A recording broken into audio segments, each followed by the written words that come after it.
Brilliant film. One of the beauties of this movie is watching how each of you change throughout the course of this hour-and-a-half film. Like, the arcs that you have are unbelievable. You each learn a lot and change as people throughout that hour-and-a-half. I was curious, once you stopped the production of this movie, what's something this movie kind of taught you or changed about you, just working on this experience, like, personally? Before I went to make this movie, like the month before, I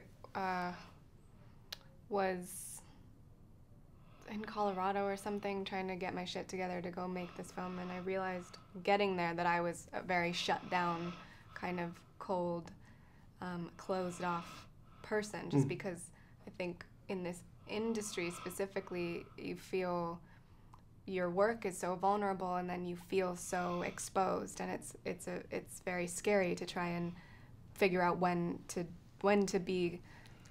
protect yourself and when to be vulnerable. But I think working with Zack and with Shia, I don't want to waste time protecting myself, because I don't want to be a cold, shut down, closed off person. That's not the importance of life. The importance of living is to connect with people, and I learned that from him, because he's the most open and pure and loving, non-judgmental human being I've ever met in my life. Yeah. And so to watch him talk to people and work and treat everyone as though everyone is the same and he loves everyone equally, that's like the magic.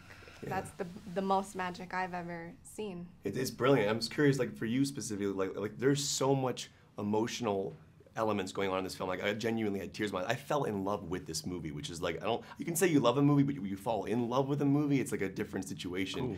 When you left this, did you feel, I mean, obviously, I'm sure it changed you, but was there something specific about yourself that you found different after you worked on this? Yeah, softer. They tailor make this 6 years ago. They meet you and they go, okay, all right, we want to write a story surrounding him. When you walk away from it, one thing I do like, by the way, is your Z-A-C-K in real life and then your Z-A-K in the movie. So they kind of take the C out. It's a different character, but there's a lot of you in there.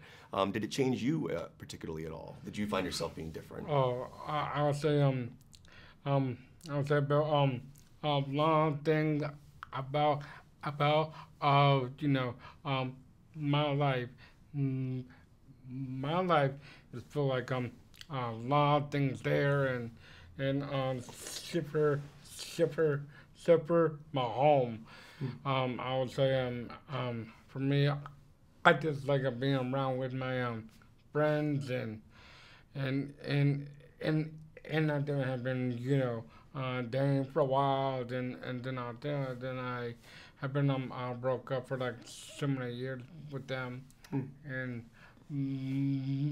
my life had been, you know, filled of feeling love, just to be home, and this to be a wonderful life, just to be, you know, down syndrome person, because most people don't have that kind of stuff, just like me. You and I were discussing earlier that you did all your own stunts in the film, and there was a scene that blew my mind, literally, was when you shoot the gun and you fly backwards. I was curious what that was like for you to see that happen, and also for you on set. How many times did you guys have to do that sequence? Many times. And they just like yank him back? Were you like worried about him getting hurt at all, like when he was flying back like that? Nah, he's a little juggernaut. He would insist on doing stuff like that. And if we wouldn't let him do stuff like that or got too protective about him, he would just tell us, like, calm down, guys. Yeah, he's that's sort of what he showed up for. Taylor wrote this towards all his dreams. You know, these are things that he dreamed up. Mike and Tyler were like, what do you want to do, basically? That's how this movie came about. The Bruce Dern line has been like haunting me in the most beautiful way, where he says, friends are the family you choose. And I didn't even think about something like that, because you have your family, but then you think about, you get to make that choice. I was just curious what that line means for you as actors in this business, but just as people. What a beautiful line, friends are the family you choose. What does that line mean to you? It's pretty self-explanatory, yeah. I think. Yeah, I mean, you get to choose what projects you work on. I never walked away this attached to the people that I worked with this way. You know, like I made friends throughout doing this for a while, but never like you find yourself in a low spot and then close your eyes and somebody says, hey, go find your safe spot, and your safe spot is this place on set. I never had that before. Oh, you know? Wow. Yeah, so my safe spot is this group in a very specific part of us making this movie, and it serves my life, you know. So yeah, I guess I chose this, chose to make this movie, which did alter my life even beyond the movie, even in more ways than my family, you know. Like makes me feel when I close my eyes, it's not my family that I go to like that. Oh, wow. Yeah. That's amazing. Yeah. You guys, seriously, this movie meant a lot to me. It's an honor to sit here and talk to all three of you. Thank you for making this story, and thank you for being so open and honest about this movie. It's amazing. So thank you so much. Pleasure talking to all of you. Hey, nice meeting you. Thank you. Your mom's awesome, by the way. I love hanging out with your thank mom. you. She's so nice. Thank yeah, this thing was